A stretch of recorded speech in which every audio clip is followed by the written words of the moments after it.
women's health needs innovation and creativity. It needs everybody to look at it in a new way. There is a difference in the biology. There is just this massive data gap when it comes to the female body. It's not a women's health problem, it's a problem. The immune responses are very, very different. In response to a pathogen threat, a male immune system will launch the Army. The female immune system will launch the Army, the Navy, the Air Force, and the Marines. This past June, WHAM hosted a celebration in D.C. for the 30th anniversary of the Revitalization Act of 1993. 30 years since women and people of color were finally included in NIH clinical trials. I think it's time we do something. An anniversary should re-energize with a purpose. 3Not30. We don't want to have to wait 30 more years for many great things to happen. Women's health research isn't just good science, it's a good investment. We need to affect long-term change. We just can't invest blindly. I'm going to be signing the presidential memorandum to establish the first ever White House initiative on women's health research. Thank you, WHAM. It's up to us, all women, to create the changes that we set forth today so that women and society flourish. We can do this in 3 years. Let's not wait 30.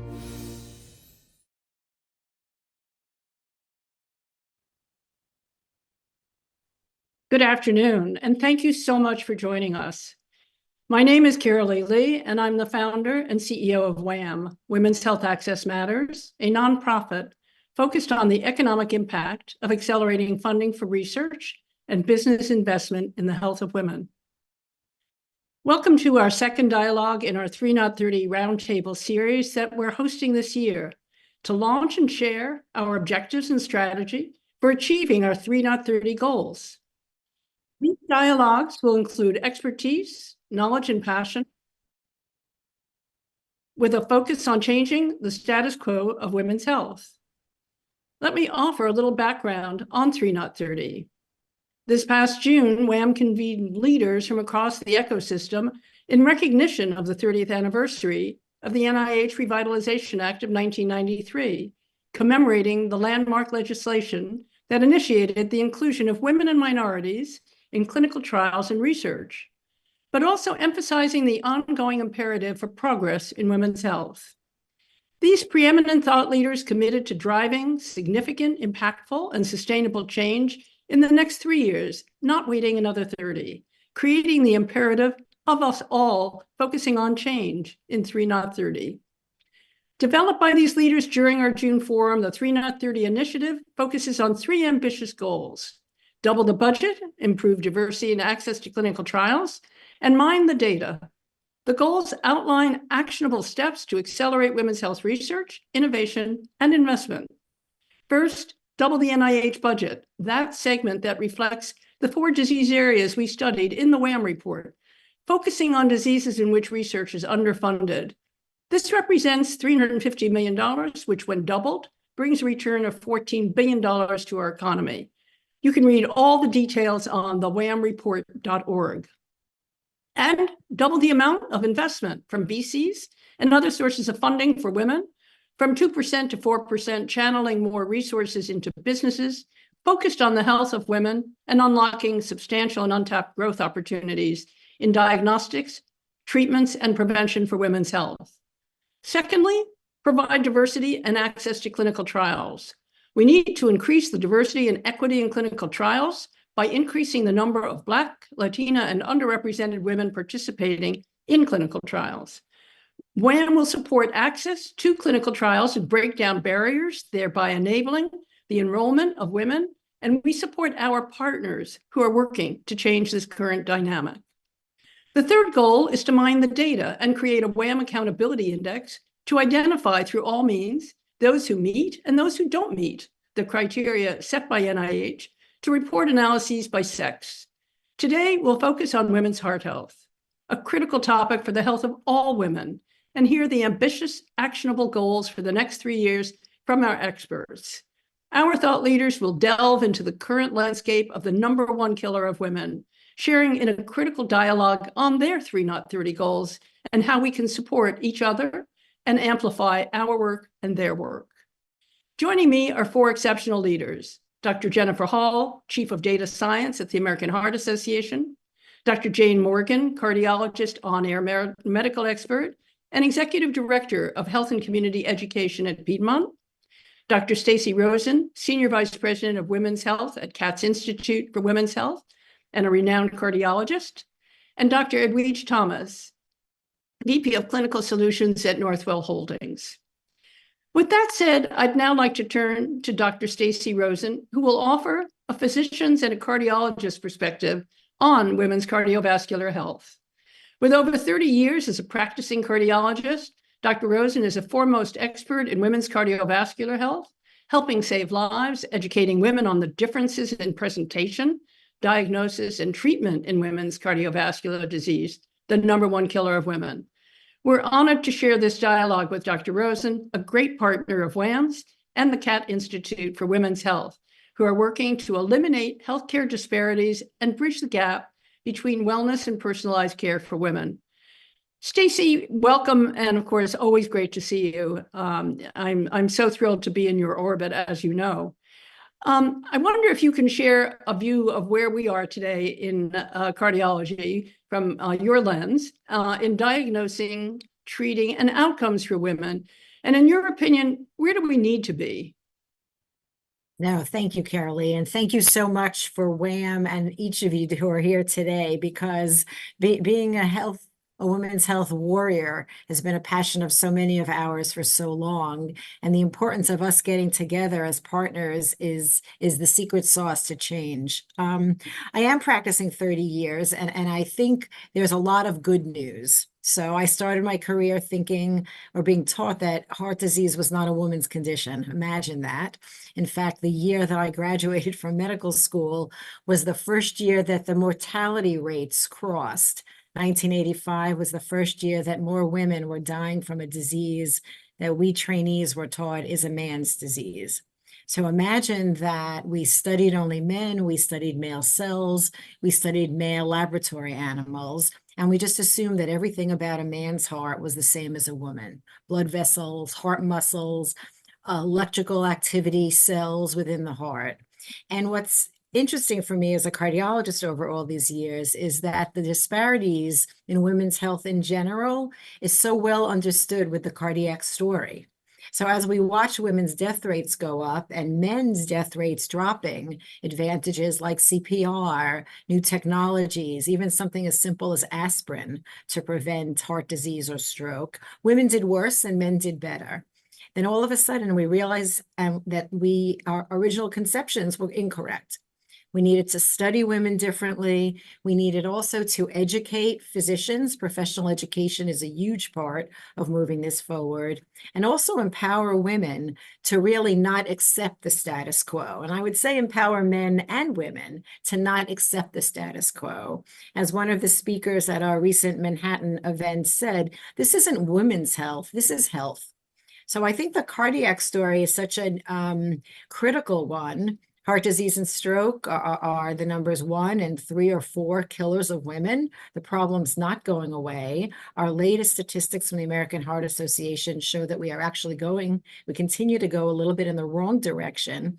But the whole story of ignoring sex as a biologic variable, ignoring the science, ignoring the appropriate investment into clinical trials and basic science work, we still have a lot to do. I am proud of a lot that we have done. It's the 20th anniversary of the Go Red for Women movement, and a tremendous amount has been accomplished with a specific focus on women's heart health. Thank you for that. I totally agree with, there is some good news. And I think there's also so much more that can be done. Women's and men's heart disease and how we express a heart attack and how we react to certain procedures are quite different. What are some of those differences that we should all be aware of, that, and especially that you have come across in your career? No, and as in everything else in health, there are biologics. So women, biologic issues, sociologic issues, too many unanswered questions. So even when we look at the traditional risk factors, we know about high blood pressure and diabetes, tobacco use. Some of those traditional risk factors are actually more potent for women, Black women in hypertension, Hispanic women in diabetes. And when we look at that data and don't dive deeper, we lose the opportunity to learn more information.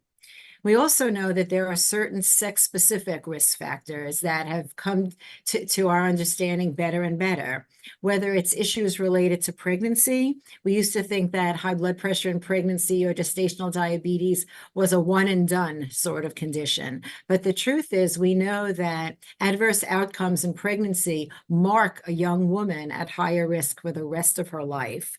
We know that maternal mortality in the United States it is an unacceptable, horrible outcome in the US. And much of that is cardiovascular, much of that is preventable. And finally, we're seeing too many young women who do less well than young men with heart attacks. And for this reason, these are questions to dive deeper into, and to not just accept, well, we know that women diabetics have higher risk than men diabetics. There's so much more information that we could garner with funding, with increased access to clinical trials, and with mining the data. The cardiovascular data over the last 30 years is extraordinary. What we have sitting, waiting for us to re-examine. It's so true and so helpful. So we'll come back to some of those points. Thank you so much. Edwige, we're really honored to have you here, not only as a leader and champion in the women's health space, but also in your role as part of the venture and for-profit arm of Northwell Health, where you focus on identification, development, commercial launch, and management of new businesses focused on patient care outcomes and experience. And I know your background is in nursing, so I can see where all of this really aligns so well. But thank you for being the focus. Thank you for the focus that you bring to the health of women with your investment lens.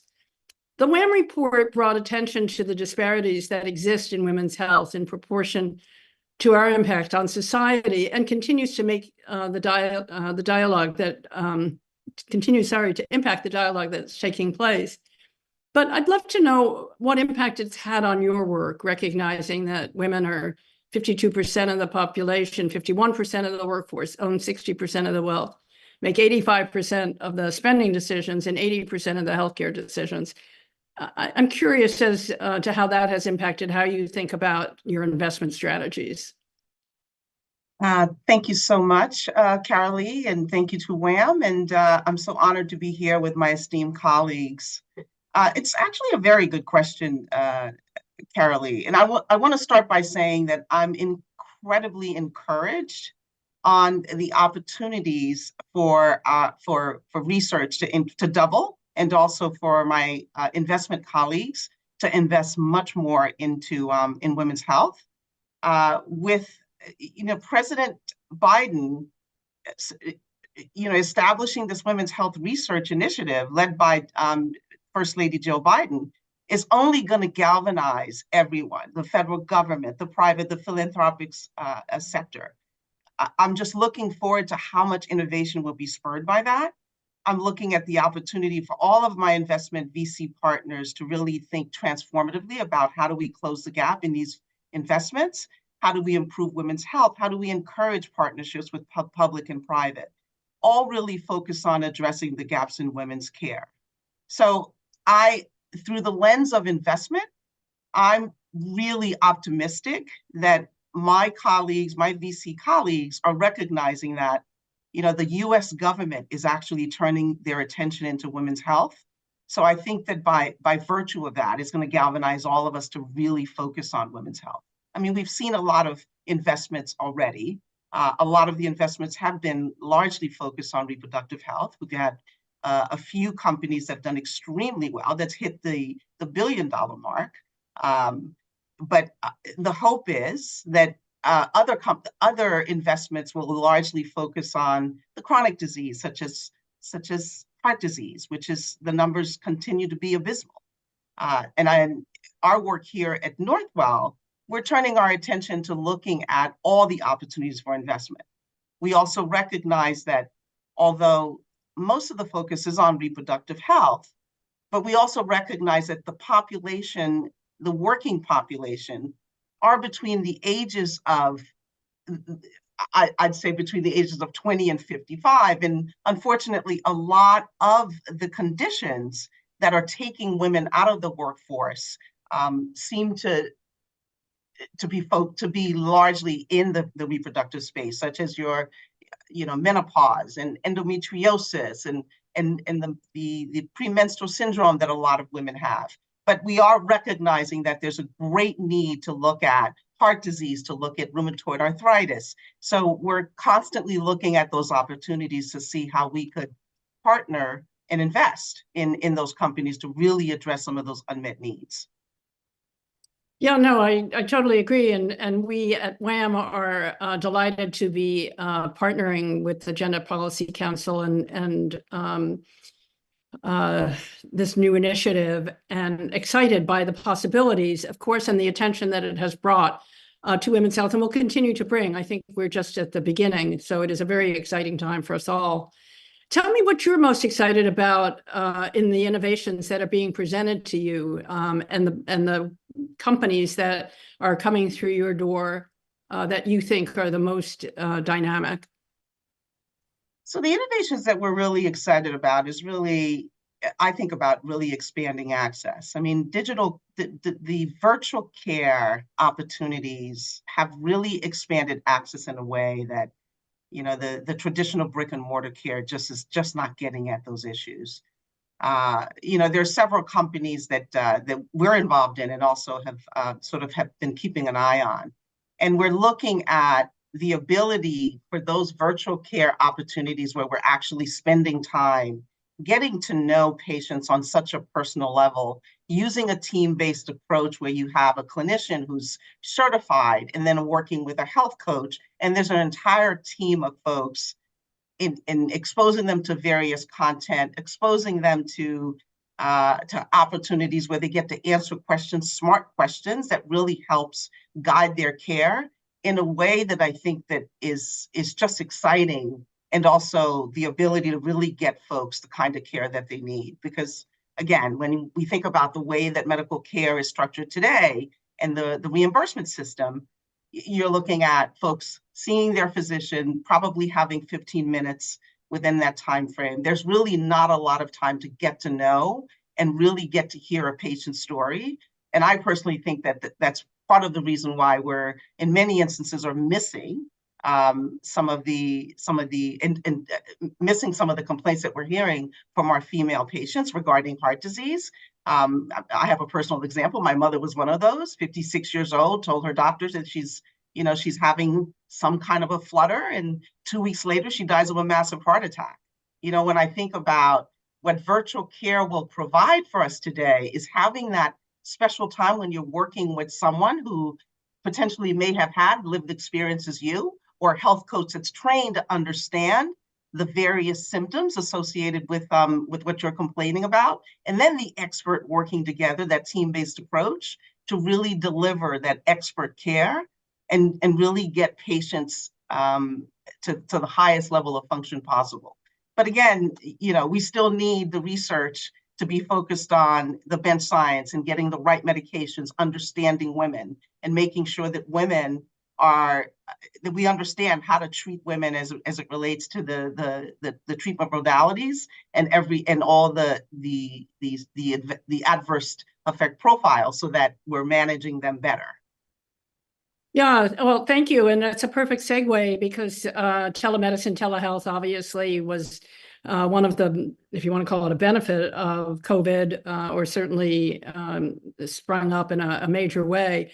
And I know that Jane, you as a prominent leader in women's health and a medical expert, really took force during that time, because you are so passionate about making sure that people understand their health. So, and we know that there are many efforts that are being made to access diversity in clinical trials, for example, which is one of WHAM's 3Not30 goals. I wonder if you can share with us a little bit the status of diversity and access to clinical trials, and of course, your enthusiasm in being such a teacher and leader in making sure all of us understand what it is that we need to know. Such a sage topic, Carolee, and I appreciate the invitation to be here today. When we look at maternal mortality, as Dr. Rosen has stated, we are intricately involved really in cardiovascular mortality. That's actually what we're talking about primarily from the pregnancy of the women with high risk pregnancies. The way that we were trained is that once that pregnancy was completed, that was really the end goal. And we recognize that that is not true now. When we look at some of the things that Edwige is doing, we have to look at our technology and how we are contributing in a negative way to the treatment, especially of women of color. And so when we talk about pulse oximeters, these devices we know are inadequate for people of color. They work by the transmission of light through the skin. And so the more melanin there is in the skin, the more inaccurate are these devices, but we use them every single day in almost every medical encounter, including women who are pregnant, women with high risk pregnancies, women who are coming in with quote unquote non-specific cardiac symptoms. These are measures, objective measures that we utilize for how we're going to manage, or dare I say, mismanage these patients going forward. When you look at the VBAC formula, vaginal birth after cesarean section, these formulas specifically have a race factor in them for Black and Hispanic women that relegate them to a higher risk for a vaginal delivery after they have had a cesarean section. And so therefore, they're more likely to have repeat cesarean sections. And let me be clear, when I say cesarean sections, I mean surgery. These women are subjected to repeat surgeries. And you can see how all of this compounds to this maternal mortality because surgery is not without complications. Spirometers that we use, we saw them often in during COVID, where it is a measure, you blow into a tube, it is a measure really of your lung capacity, your lung function, how well you are able to breathe. And the software itself within these machines has a race factor. So the measurement that is given to the physician that she or he will use to determine what your therapy will be already has the race factor calculated, and it calculates that a Black person's lung capacity is 12 to 15% less than a white person's, and that an Asian person's is 5 to 7%. And so what is abnormal for a white person and would move them on to higher levels of care for referrals, for medications, would be considered normal for a Black person who may be discharged home. And we know what happens. We all have medical backgrounds. Nothing ever gets better on its own. Diseases progress, they don't miraculously improve. And so by the time the Black person is actually achieving that 15% gap, they are that much sicker. And so we have areas in this 3 to 30 that are very concrete that we can impact immediately. We know that these are negative impacts. When we talk about, I think Edwige mentioned atrial fibrillation, atrial flutter, which we may have during menopause that may be overlooked, that may be determined to be something else. We are moving into this whole area of wearables that fortunately or unfortunately are now crossing over into medical care from commercialization. And again, they work by this same technology of light passing through the skin. And we are utilizing them to pick up arrhythmias, for these alerts to occur. And then the doctors or the health system will then receive these alerts and be able to have a communication with the patient. People with skin color may or may not have correct identification of these arrhythmias, if they have them at all, putting you at increased risk because there's the perception, once again, that you are healthier than you really are. So there are so many areas in which we can absolutely directly impact and have concrete, specific targets where we can begin to unravel and explain to people what maternal mortality really means and how we as a health system are actually driving it. I know that Dr. Lori Frank, our new WHAM president, will reach out to you because we are fixated on data, and you have a vast amount of data that you have just shared with us that we're not completely familiar with, that we do want to focus on, that I think is very valuable to us as we try to create change in all of our systems and all of our practices. So thank you for sharing that, first of all. Coming back to clinical trials, though, are there any promising, well, because I want to make sure, on a positive note, I want to make sure that in your eyes, what promising practices for increasing clinical trials and access might be available, especially to so many of these women who would otherwise, not necessarily even be part of a trial that could be helpful to establish what some of the issues are more accurately.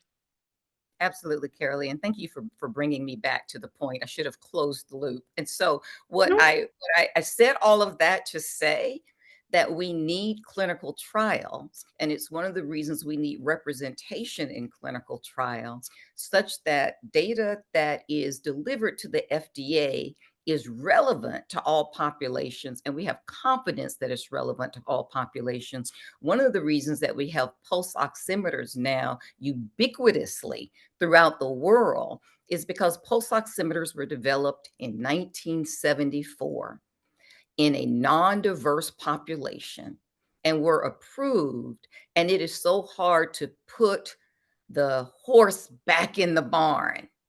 And so we've got to begin to understand what diversity means in all of its complications and all of its mosaic and array, and make certain that as we are moving forward, we don't continue what I call the big extrapolation, where we develop drugs and we develop devices on a very narrow slice of the population. The white population globally is about 9% of the global population, so less than 10%. If we say men are on average half, we know it's a bit less than half. We're less than 5% of the population on which the rest of the world receives medications on this very narrow demographic.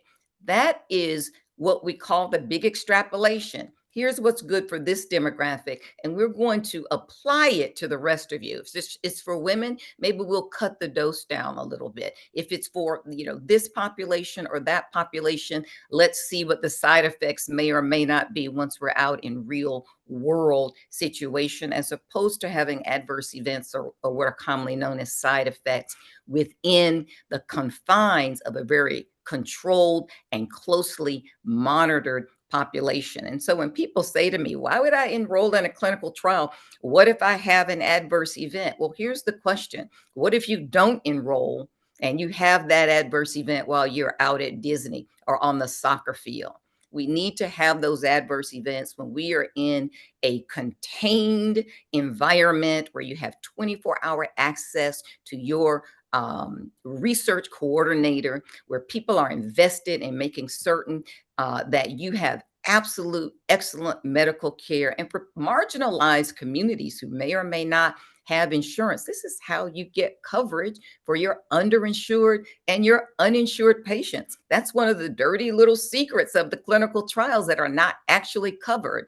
If you're enrolled in these trials, by and large, medical companies will cover your medical care through the course of these trials. And that's something that's not widely represented. Now, obviously, access, and one of the reasons we're talking about decentralized trials is there can be many other barriers to having people enroll in clinical trials as well, because there are multiple visits, et cetera.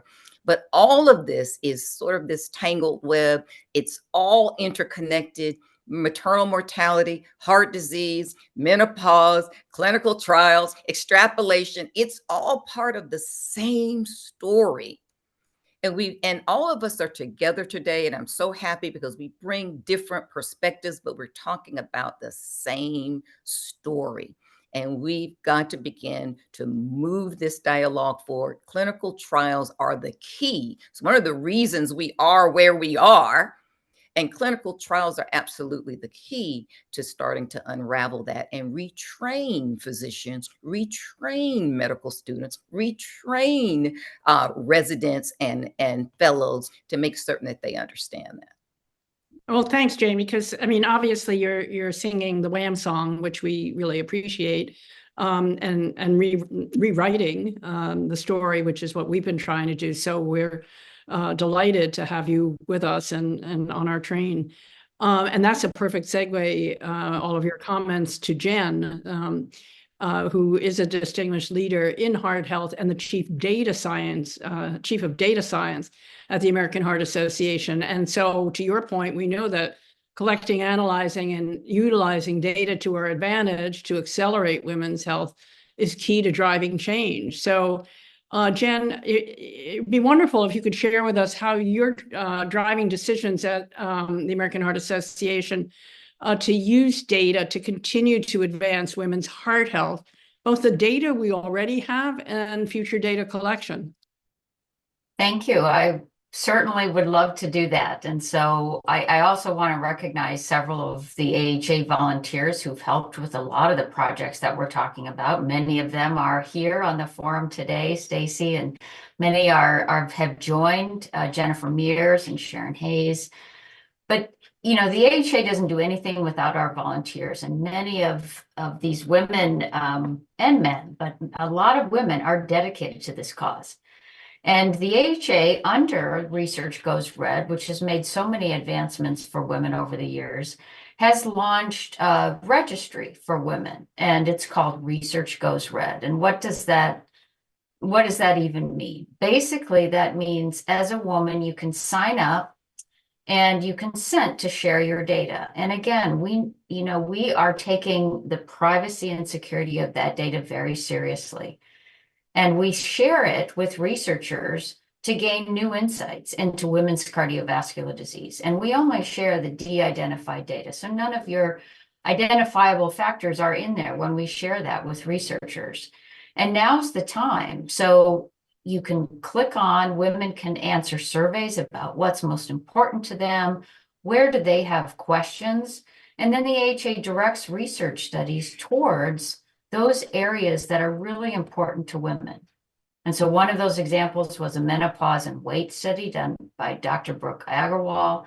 And we have several more examples in underrepresented communities that have hypertension and many fetal, maternal morbidity and mortality issues. So I would suggest the other thing that we do with that data, as I said, is we share that with researchers. And how do we do that? Because now's the time, as WHAM is saying, to re-look at data that's already available to us.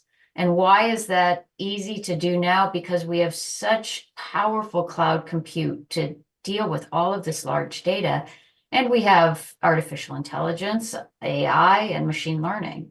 And you may think that, that you're not capable of doing that, or you don't know what artificial intelligence means, but I'm telling you, you're using it today. So if you have Siri on your Apple phone, that is AI. If you are emailing and some program in the background completes your sentence, that's AI.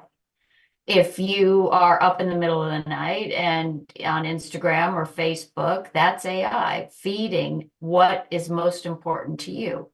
And so those are just everyday examples. And data scientists use AI all the time. And it may not be for analyzing data, but it may be for answering a simple question. Like I have OpenAI opened constantly on my computer. And if I am trying to say something and help myself get it into a lay language that many consumers will understand, which I'm not great at, I'll just put that out there, that I go into OpenAI and I can type what I'm saying or writing and say, can you put this in a different reading grade level or something, and say it for a lay audience, and boom, it automatically redoes it. So AI is very powerful today. And so what WHAM is doing about remining this data is so important, because when you have large amounts of data, you can see, even though we know women are underrepresented, when you bring large data sets together and combine them, you actually get enough women to really understand what's happening to them in terms of predictors of cardiovascular disease and how that differs from men. The other thing that Jane talked about is diversity in clinical trials and diversity in data. As all of you know, we have less individuals from underrepresented communities, less Black, less Latino women that want to share data because of historical precedents. But if we don't have that data, and we understand why that there is that historical precedence, but if we don't share data, we're never going to have that data to advance our understanding of women in cardiovascular disease. So the AHA is doing many things. One is Research Goes Red. The other is the data from our hospitals and our quality improvement programs. That's another registry we have, over 14 million patient records that our team shares with researchers all over the world. That's, again, all de-identified. And people can mine that, and we do data challenges on that, and we link it with social determinants of health, education levels, income levels, pollution levels. So we really begin to get a better understanding of the predictors of women's cardiovascular disease. That's so great. It's funny. I was going to ask you about AI, but you answered the question. So I'm going to come back to the discussion of AI in just a few minutes. I want to circle back and thanks, Jen, for all that you do, and especially for mining all the data that you're constantly drilling down into and providing guidance and information to so many who can use that data. It's invaluable. I want to come back, Stacey, and to each of you and ask you a more specific question about your work. At the Katz Institute, which you lead, Stacey, can you talk a little bit about any initiatives that you have in place for ways that the Institute and Northwell is looking to accelerate women's heart health? Why is the Katz Institute standing out in this, which it is? I think it's a couple of things that we do that align with the different approaches. When you speak, Carolee, about an ecosystem, we have our scientists, we have our clinicians, we have our advocates, and they all have to be rowing in the same direction. So one of the things we do is focus on realigning clinical programs.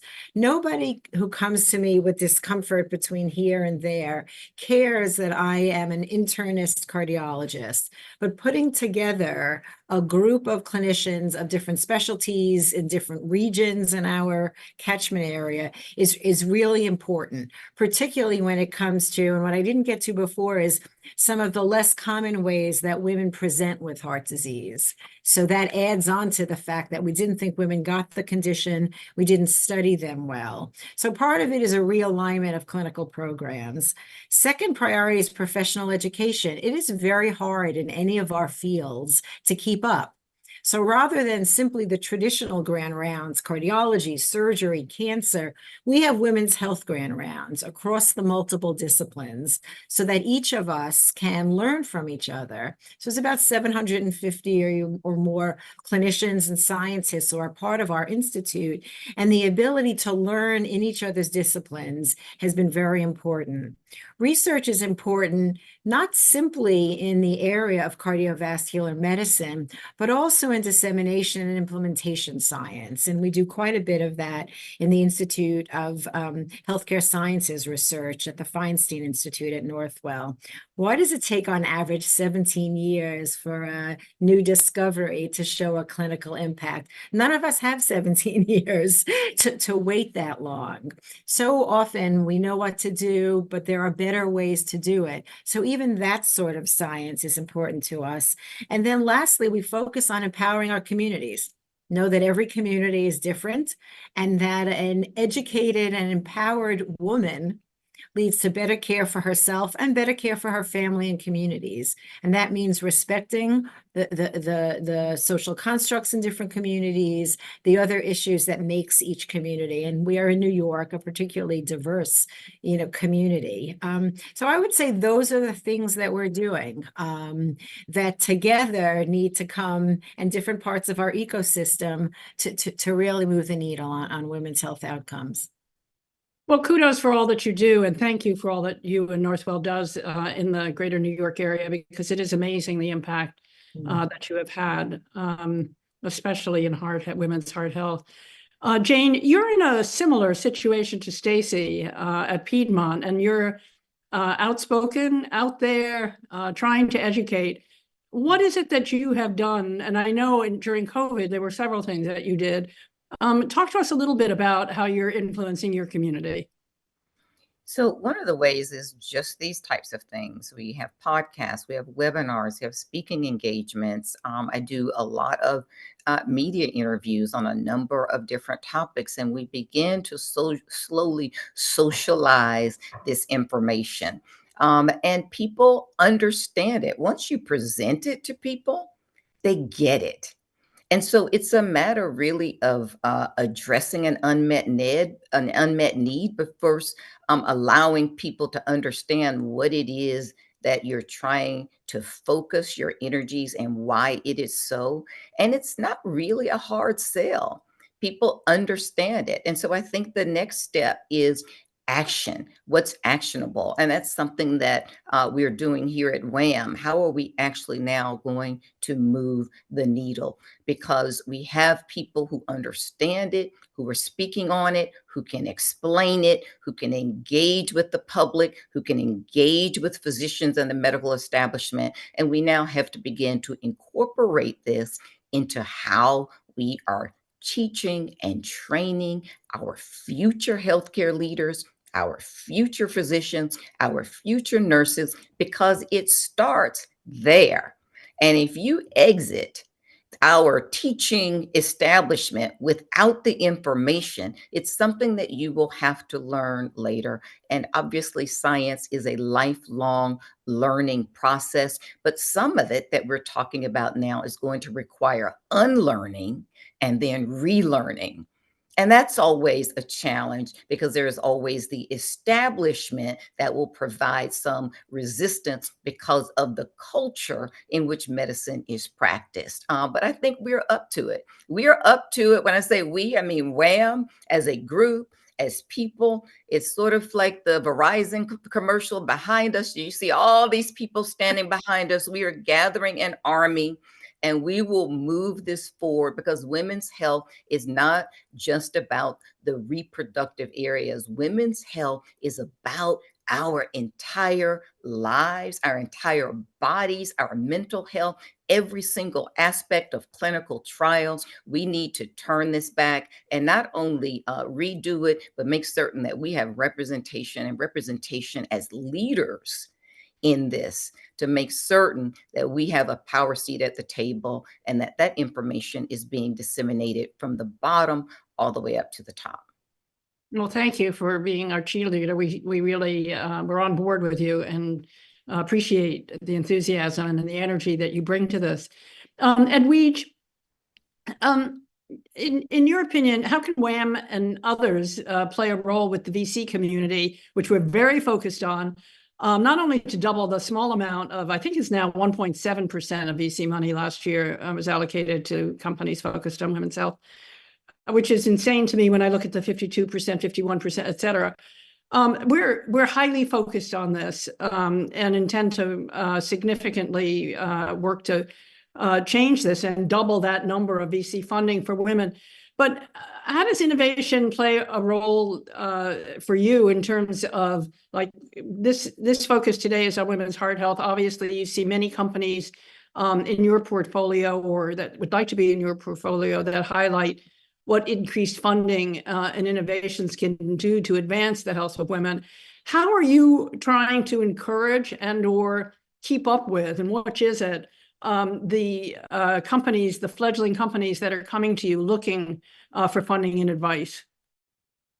Yeah, that's a great question, but I do want to point out regarding the WHAM report, there's such an opportunity for us to disseminate that report to every possible VC that's out there, because I can't tell you how many times I've in conversations and I make the points about the percentages as it relates to women and the disease and the how impacted they are by the certain diseases that folks don't know about. And I'm almost willing to bet that a lot of my VC partners are not as familiar with this data as they should be.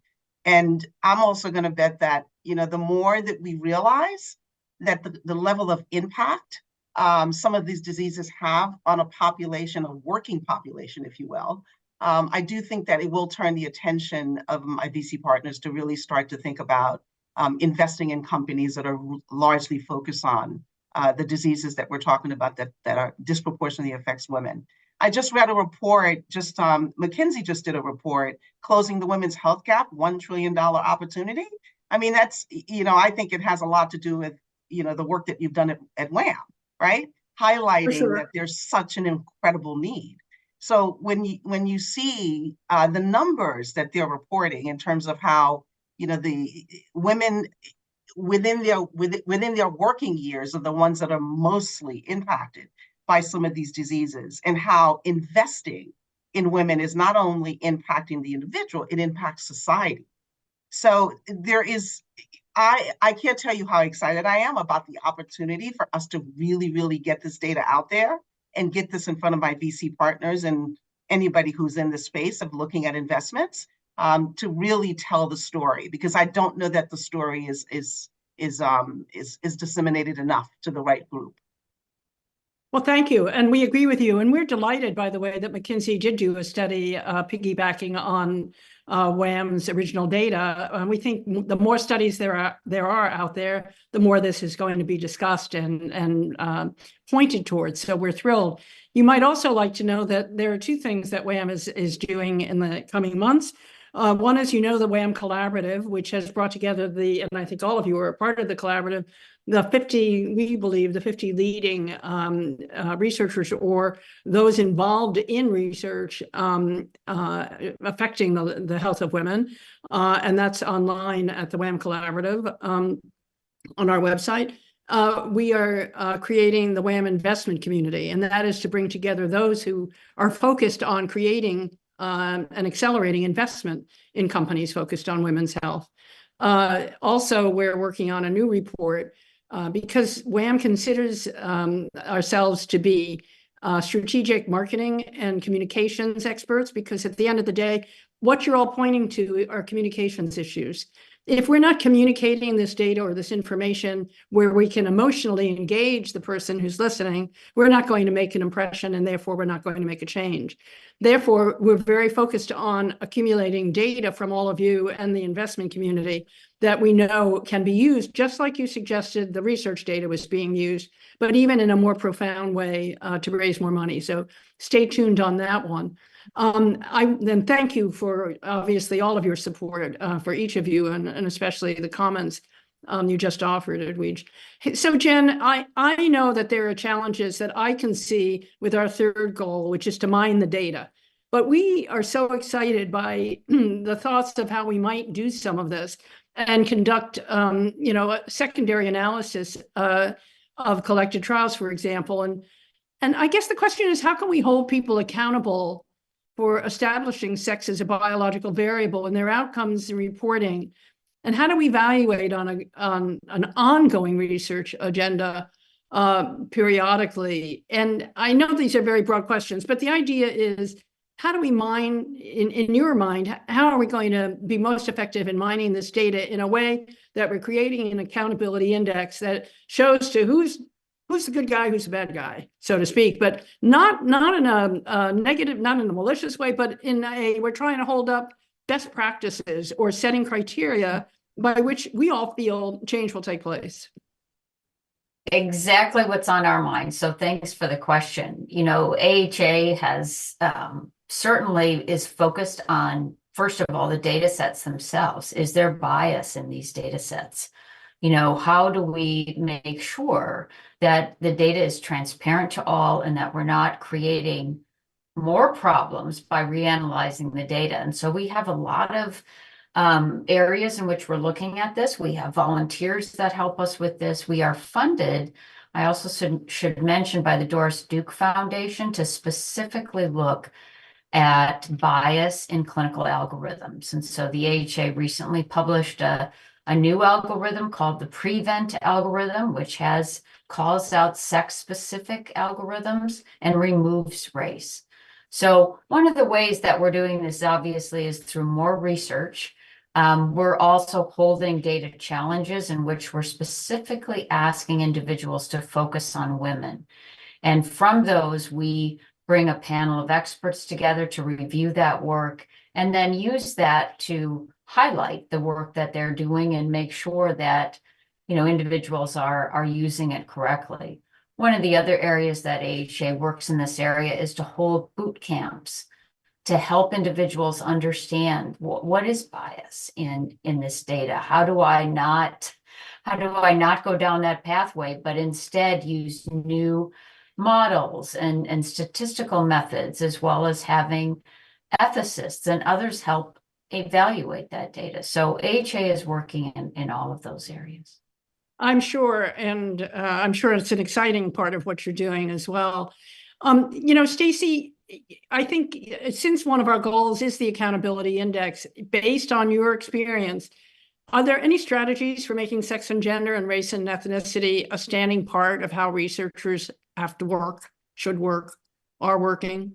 No, thank you. That's a marvelous question. And one of the advantages that we've seen over the last few decades, even though we haven't fixed the problem yet, is the fact that we need to do research differently and better. We need to be aware of these disparities in outcomes, assumption on who the data is relevant to. So I think I actually just typed into the chat. At Northwell Health, Jen Meares, Jennifer Hall, thank you for the shout out. Oversees our initiatives on health equity. Karina Davidson and the Feinstein is particularly focused on the fact that if we aren't studying individuals with different variables, sex, race, gender, the socioeconomic, social determinants of health, then we're really not doing good science, right? And if we're not doing good science, we don't get to good outcomes and we don't, enhance the financial value of doing this right. We even have an initiative at Northwell now because our founding dean had said to me years ago, to both your points, Jane and Jennifer, how do we get to the next generation? While we're simultaneously educating current scientists, current practitioners, how do we get to the point that the next generation of investigators, clinicians are no longer surprised that you need to ask the question, how many women were in that trial? Were there people of color who we tested that medication on?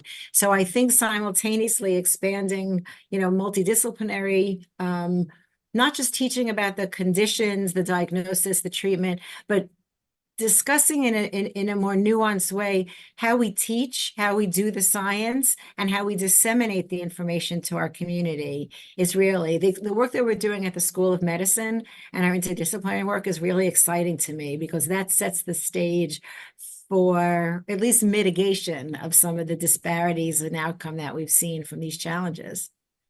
Fantastic.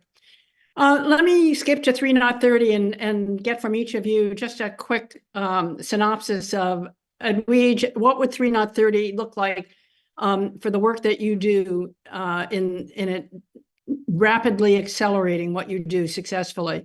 What would be a dream for you in 3Not30 in the next 3 years? What can Northwell Ventures do that would really excite you?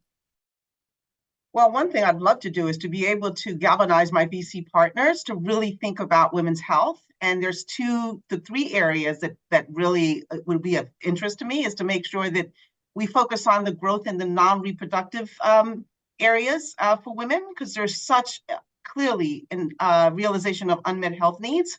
And I think that the opportunity to invest in that space would be quite lucrative for those who are really looking at the data and finding those solutions to match that.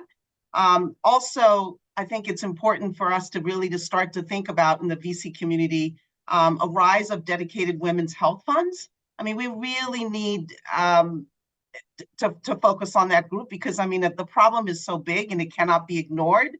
And we expect that these investments will yield quite a bit. I personally would like to see Women's Health Fund sort of takes the charge on that. And the last comment I'd make is that, addressing unmet health needs with life sciences, I think is critical. You've heard me say it all throughout.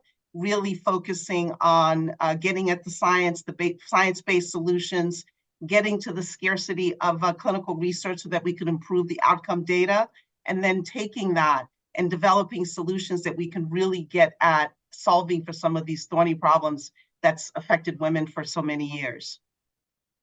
Fantastic. Okay, Jen, 3Not30. What can you do?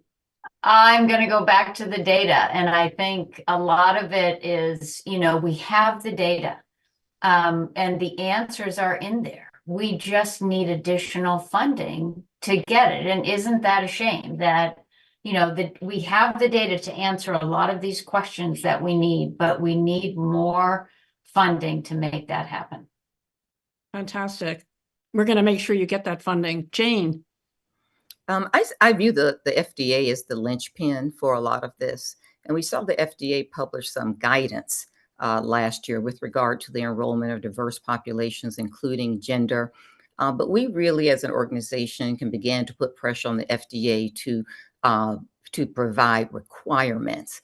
And if the FDA required this, you would see drug and device companies overnight change if they are unable to recoup their profits based on their enrollment. Overnight, that would be a change. So the FDA is really the linchpin to drive the change throughout all of clinical trials. If they set these requirements instead of the shot over the bow that they did last year with this guidance, and then companies would either have to make a decision to survive or perish. And if that decision is placed before them, you would see the industry change overnight. And so that may be an opportunity for us to really begin to engage the FDA and make certain they know we're serious and we don't want it in 30. We don't even want it in 3. We want it now. Well, I don't know about now, but I'm going to promise you that we're going to work on that together in 3. Yeah. So thank you for that. Stacy, you're going to be my last quick response. Jane, we call that the is it on the test questions, right? Right. The carrot and the stick. If it's required, our students study it. So how do we do that? An article came out in 2020 looking at 7 years of cardiovascular trials, was published in Circulation. And so coronary artery disease, the heart condition that our RAND report was focused on, in those years, not ancient history, 2010 to 2017, 28% of the individuals in 900,000 people worth of trials were women. So when we look at clinical trials, it's not just that we need more money, which we do, and that's clear from the RAND and WHAM reports, but that fundamental to the way we do research, the way we enroll, the AI and other technical tools, whether it's wearables or other things that we use to really do research differently with a focus on dissemination, implementation, an iterative response so that if something's not working for a certain community, we don't have to wait another 10 years before we realize it and improve our methods. So I think the funds are always there. There's so much low-hanging fruit for us to improve who gets enrolled in clinical trials and how we use their data, even without as much money as most of us would like. But Ted, we just point, the data is there, that this is a really good investment. Thank you so much. Thank you all for joining us today. And thank you to all of our incredible panel of speakers. 3Not30 clearly is our call to action, and collectively, I believe we do hold the economic power to drive significant change. Look at this extraordinary dialogue that has just taken place, the enthusiasm and the passion and the knowledge and the commitment. I think with women at the forefront of the economy, making up more than 50% of the population and all the other data that I've given to you, we have the opportunity to shape a future where everyone thrives, not in 30 years, but in the next 3. So we really encourage those of you who are listening in, watching, to visit the WHAM website at whamnow.org, to join our 3Not30 initiative, be part of this transformative movement. And we're putting a link in the chat with details on how to follow us and to stay engaged in this conversation. And we really look forward to seeing you at our next dialogue on March 14th, which will focus on women and autoimmune disease with our great partner, Dr. Erica Ullman Sapphire, the CEO and president of the La Jolla Institute for Immunology. So our goal, obviously, is making change in 3 years, not 30, impacting the lives of women. And we thank all of you for joining us today. And I especially thank my good friends on this panel for their wisdom, their friendship, and their commitment to WHAM. Thank you.